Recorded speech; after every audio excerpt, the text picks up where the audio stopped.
What's up, guys, and welcome back to Bukubi Entertainment.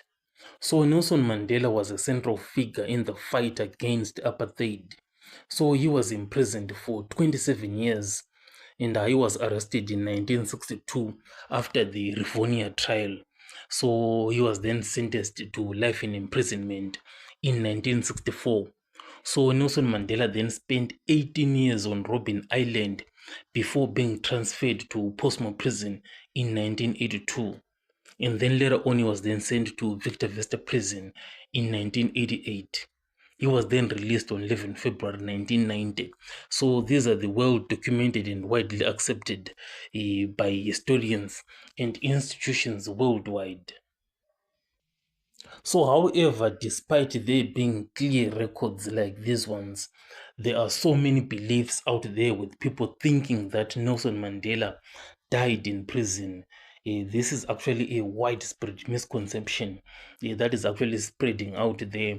But why is it that so many people believe this theory? Well, there are a number of psychological explanations. And the first explanation psychologically why these people think that Nelson Mandela died is because of something called social reinforcement.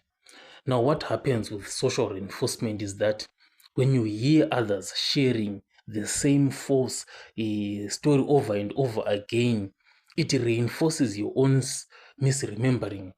I'm sure you've heard something like, if you repeat a lie enough, so many people end up believing it. So that is what happens with social reinforcement. Because most of these guys that believe this, they were born after 1994 when Nelson Mandela was already released. So there are people who continuously like joke around these lies. So it sort of like reinforces over and over again. And that's why, like, another psychological reason also, it is the misinformation effect. Exposure to incorrect information after an event has happened, it can alter one's memory of the original event.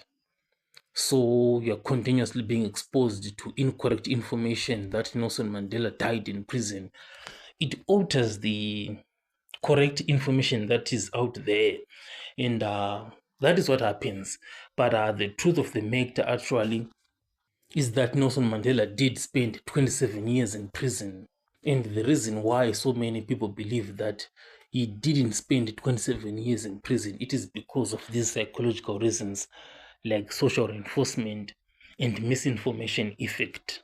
So if you have any other reason that you can think of, tell me in the comment section and I'll catch you guys on the next one.